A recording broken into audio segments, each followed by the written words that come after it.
Hello साथियों, math competition class Amit sir की class में आपका बहुत बहुत स्वागत है।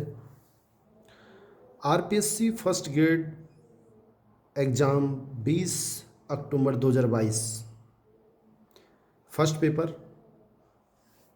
इसमें मैथ के जो क्वेश्चन आए थे आप उनको एक बार देखें, अच्छे क्वेश्चन हैं। पहला क्वेश्चन इस प्रकार है, यदि ए बी सी अशून्य परिमेय संख्या है तथा ए बी सी बराबर 1 है, तब इसका मान हमें बताना है क्या है। 0 है, 1 है, ए प्लस बी प्लस सी है या ये। देखो, इसको दो तरीके से कर सकते हैं साथियों। या तो इसको ट्रिक से करो, ए का मान 1 मान लो, बी का मान भी 1 और सी का मान भी 1, और मानना ऐसा है कि तीनों का गुणा 1 आ जाए। बिल्कुल आ रहा है। अब हमें क्या करना है, इसका मान निकालना है। तो इसका मान क्या हो जाएगा, 1/1 प्लस ए का मान भी 1 और 1 का इन्वर्स वो भी 1 होता है। 1 का इन्वर्स मीन्स 1/1 वो भी 1 होता है। तो 1 2 और 3 ये 3 हो गए, ऐसे ये 1/3 हो गए और ऐसे ही 1/3 हो गए। 3/3 बराबर 1, यानी कि बी हमारा बिल्कुल सही आंसर है। लेकिन साथियों, उसको जनरल तरीके से अगर आप करना चाहें कि सर हमें तो पूरा तरीका बताओ, ट्रिक्स नहीं, तो कैसे होगा। ए बी सी हमें 1 दे रखा है, सी का मान क्या हो जाएगा 1/AB, और सी इनवर्स का मान क्या हो जाएगा 1/C का मान, यानी कि ए बी ऊपर 1/C, यानी ए बी ऊपर 1 नीचे, लिखने की जरूरत नहीं है, उसको लिखेंगे सी इनवर्स। अब हम इसको लेके चलते हैं। इसमें हम क्या करेंगे, जहाँ जहाँ सी है और सी इनवर्स हम से हटा देंगे, हम केवल ए और बी रखेंगे। देखते हैं आगे। साथियों, क्या किया अपन ने, ये क्वेश्चन है अपना। अब अपन ने बी के स्थान पे 1/B लिख दिया, प्लस सी के स्थान पे भी बताया था 1/AB। ये 1/A 1+B और सी के इन्वर्स के स्थान पे AB। अपन ने क्या किया, यहाँ सी बिल्कुल हटाएंगे, सी के स्थान पे 1/AB, सी इन्वर्स के स्थान पे AB। इसमें बी लघुत्तम लेंगे, बी ऊपर चला जाएगा, ये बी हो जाएगा, ये AB हो जाएगा, ये 1 हो जाएगा। इसमें AB लघुत्तम लेंगे, AB ऊपर चला जाएगा, इसमें AB आएगा, क्योंकि न A है न B है, नीचे 1 लगाएंगे तो इसमें नीचे 1 लगा दो, तो इसमें AB आएगा, इसमें 1 आएगा, इसमें B आएगा, प्लस ये एज इट इज। अब मैंने नीचे लघुत्तम लिया B प्लस AB प्लस 1, तीनों में नीचे एक जैसा है, B plus AB plus 1, B plus AB plus 1, और ऊपर क्या आएगा B प्लस AB प्लस 1, दोनों समान आपस में कट के एक आंसर आ जाएगा। ये इसका दूसरा तरीका है। नेक्स्ट क्वेश्चन देखते हैं बच्चों।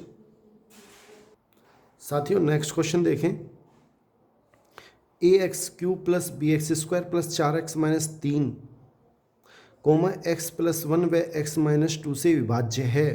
यानी ये इसके गुणनखंड हैं। विभाज्य मतलब ये इसके गुणनखंड हैं, यानी इनका इसके में पूरा पूरा भाग जाता है। तो a और b का मान बताओ। देखो, ये इसके गुणनखंड हैं, x प्लस 1 तो x बराबर -1, x प्लस 1 बराबर 0 तो x बराबर -1, ये इसमें रख दो। जहाँ जहाँ x है उसके स्थान पर -1 रख दो। a x के स्थान पे -1 की घात 3, तो -1 की घात 3 माइनस हो जाएगा, तो माइनस का a प्लस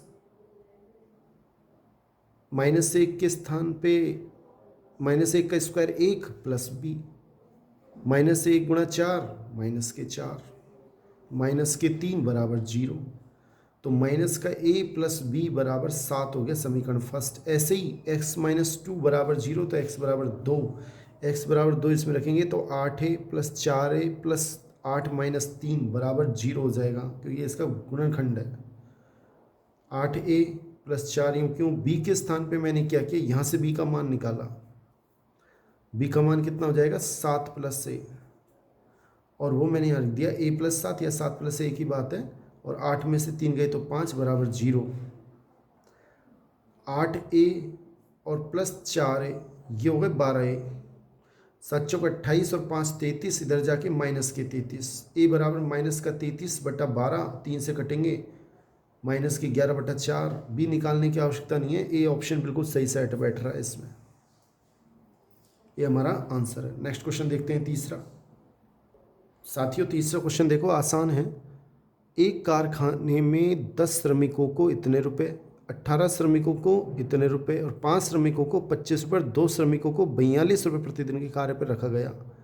श्रमिक की प्रतिदिन औसत मजदूरी क्या है? देखो संख्या 10 श्रमिक इतने रुपए के हिसाब से, तो योग कितने होंगे, इनको कितने पैसे मिलते हैं? 135। 18 श्रमिक को 12 रुपये प्रतिदिन के हिसाब से इतने पैसे मिलेंगे।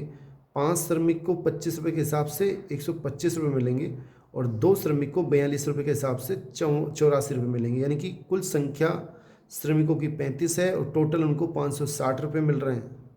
इसका मतलब औसत कितना होगा? 560/35। जब इसमें आपका इसका भाग दोगे तो 16 आएगा। इसका मतलब हमारा बी बिल्कुल सही आंसर है।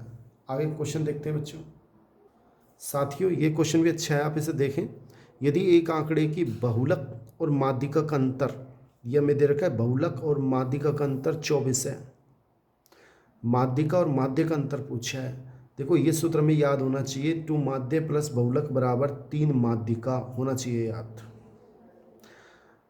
माध्यिका को मैंने लिख दिया 3 माध्यिका को 2 + 1 माध्यिका। अब क्या किया, बहुलक इस माध्यिका को इधर लिया है, माइनस का हो गया बराबर 2 माध्यिका माइनस 2 माध्य। 2 इनमें से कॉमन लिया, माध्यिका माइनस माध्य बराबर इसका मान हमें दे रखा है 24। 2 का भाग देंगे 12, यानी कि हमारा ए बिल्कुल सही आंसर है। नेक्स्ट क्वेश्चन देखते हैं बच्चों। साथियों नेक्स्ट क्वेश्चन इस प्रकार है, यदि किसी बेलन की त्रिज्या और उसकी ऊंचाई प्रत्येक में 10% की वृद्धि कर दी जाए तो इसके आयतन में कितनी % की वृद्धि होगी? देखो बेलन का आयतन होता है πr²h। अब r और h में 10% की वृद्धि कर दी तो नया आयतन क्या हो जाएगा? पाई r के स्थान पे क्या हो जाएगा? r × 10% की वृद्धि, यानी कि 110/100 का स्क्वायर, ऊपर स्क्वायर है, ये r हो गया। अब r का स्क्वायर इंटू h के स्थान पे h तो है ही, इंटू 110/100 वृद्धि होगी।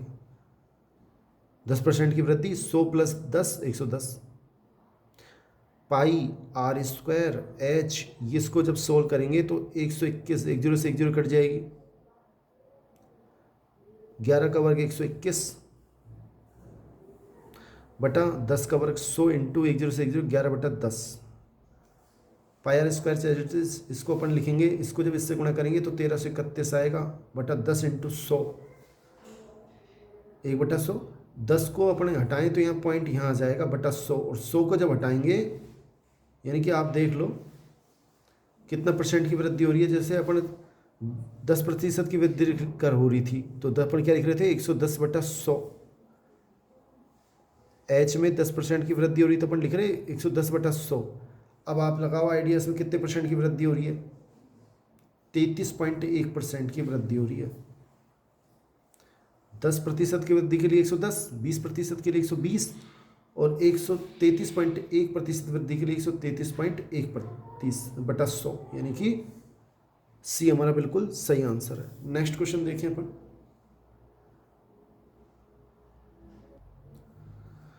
एक शंकु आकार का बर्तन की क्षमता V है।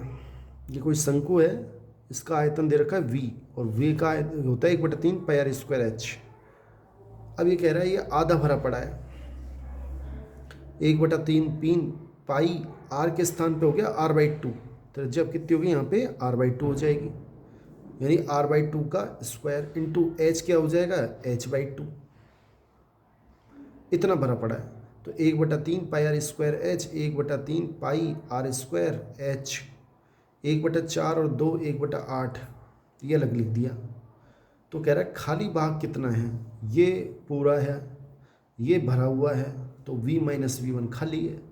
तो 1/3 पाई r² माइनस 1/3 पाई r² इंटू 1/8, 1/3 पाई r² कॉमन ले लिया, 1 - 1/8 यानी 7/8 भाग खाली है, यानी कि डी हमारा बिल्कुल सही आंसर है।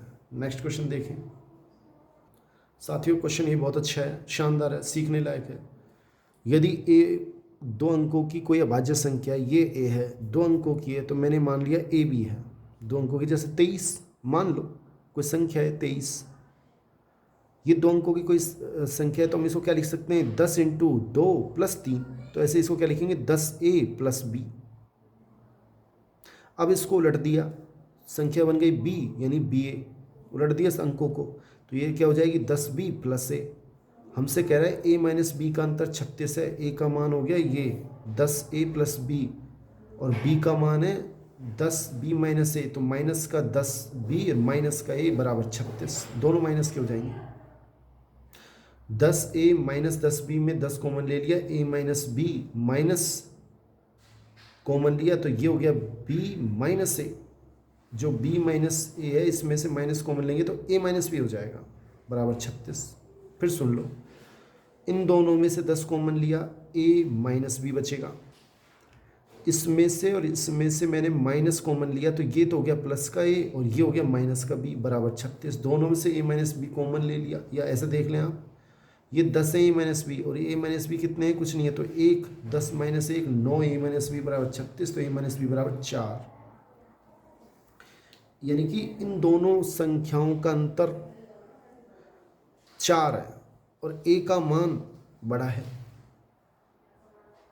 अपन 5 से स्टार्ट करते हैं, आप समझो ये ए बी है, a का मान b से 4 बड़ा है, कितना बड़ा है 4। अगर मैंने 5 लिया तो b कितना होएगा 1, लेकिन ये अभाज्य संख्या नहीं है। अगर a 6 ले तो ये 4 कम कर दो 2, 62 अभाज्य संख्या नहीं है। a 7 ले तो b कितना हो जाएगा 3, 73, और इसको उलट दें 37, वो भी अभाज्य संख्या है, और इन दोनों का अंतर कितने का है 36, ये भी ठीक है, तीनों चीज़ सही आ रही हैं। तो इन दोनों का टोटल कितना हो जाएगा 110। हमसे टोटल पूछा है a प्लस बी, तो इनकी a बिल्कुल सही आंसर है। बहुत बहुत धन्यवाद बच्चों, चैनल को सब्सक्राइब करें, लाइक करें, अधिक से अधिक शेयर करें। थैंक्स।